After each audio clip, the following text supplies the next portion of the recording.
Hello and welcome to this demo to showcase automating Cisco Meraki using the new Gluware 5.1. So in this demonstration, we're going to focus on what is new in terms of the Meraki support, which is progressing from what we already introduced in 5.0 of automating orgs and networks to more focus on automating devices and in particular switch stacks. So let's take a look. One of the first things to mention here is that with 5.1, as I click on my Meraki Cloud Service Controller here, you're going to notice that we do have integration with the new credential manager. So this happens transparently for the systems that are updated. But basically, I am now, in terms of instead of configuring an API key here, I can see that I'm pointing to my Meraki API key.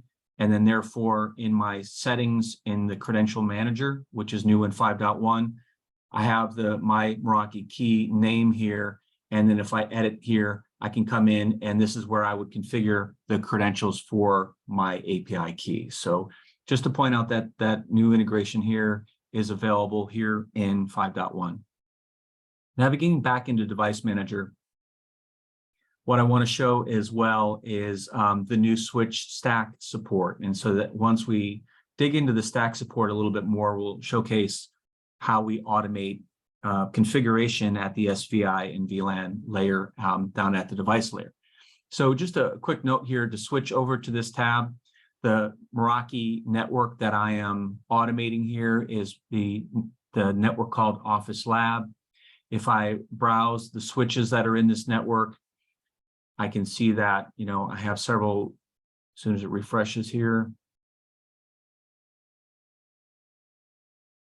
I have several switches in this network.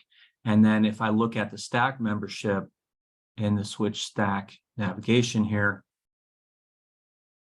this particular network has 2 stacks and it shows the stack members here as well. So just of note here, the stack name MS225-24P stack is the one we'll be automating via Gluware.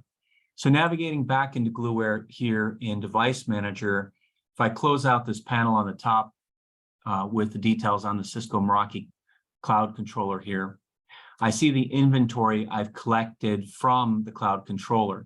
And as I was mentioning, as you scroll over to the right, there's new fields added or columns added for Meraki Stack ID and Meraki Stack Name. So now I can identify when switches are part of a stack. And in this case, I am pulling this via those API calls. And so if your instance is not showing some of these additional Meraki details, just go into the Device Explorer settings here, and you can add in all of the new Meraki columns into your setup.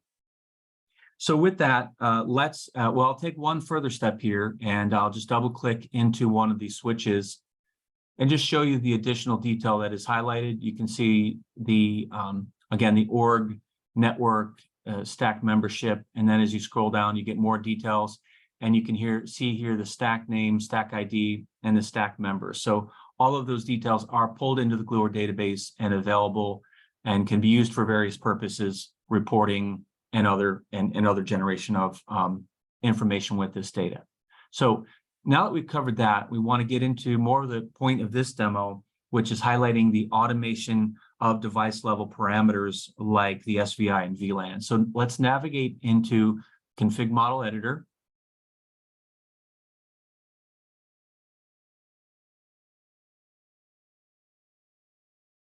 And here in the Config Model Editor, I am navigated into, well, actually, let me go back up to my node view. And I'm going to be automating this stack, the this 225-24P stack. So I have it highlighted in my grid, which in my instance map here is showing me the visual view of the data modeling. So we're not going to go deep into all of the details about Config Model Editor and what you can do here that's available in a lot of other videos. I want to just quickly highlight some of the new capabilities here. So one of the new capabilities here in 5.1 is with our assembly, which allows you to automate numerous things within the configuration. We are now syncing down to the device level and stack level parameters. So what we're able to do is use API calls and ingest all the configured current information about the stack and even down to the parameters like the switch virtual interface and the configuration. So just again, to go back to the switch stack view here, and if I go into switching and navigate into routing and DHCP, which is where I would configure a VLAN interface, a default gateway, I can see nothing is configured. So let's automate the addition of VLANs. So I'm going to go into my construct here, which is my SVI settings. I'm going to add in some settings that are available for me built here in the Gluware instance, which is VLAN 401 and VLAN 402, and hit save. So just to show you what is built in these constructs, again, these are data models that represent configuration data that we then can sync to the Meraki controller via API. So in this case, VLAN 401 is the default VLAN.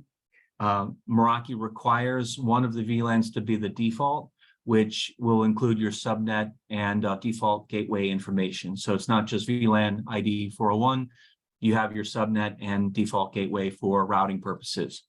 When I navigate down to VLAN 402, just an additional VLAN with VLAN ID and a subnet. It does not have the default gateway information since it is not the default VLAN. So you can see here in the Gluware instance side, I've updated my switch virtual interface settings, adding VLAN 401 and VLAN 402. So now let's take that information, and for this particular switch, I'll go back to the switch level view here, or sorry, switch stack. I'm going to provision it. So here I have my option to start actions, and I'm going to provision these features, and I'm going to proceed. When you're provisioning with Gluware, it's useful to navigate into the log view, and you can double click into the log to see all the detailed interaction, including the API calls being made and the responses coming back. The other thing that's useful on larger scale setups is you can scroll over into your grid settings and you can see exactly what's happened, and these features are already provisioned. So this would update in real time, but the provisioning is already completed.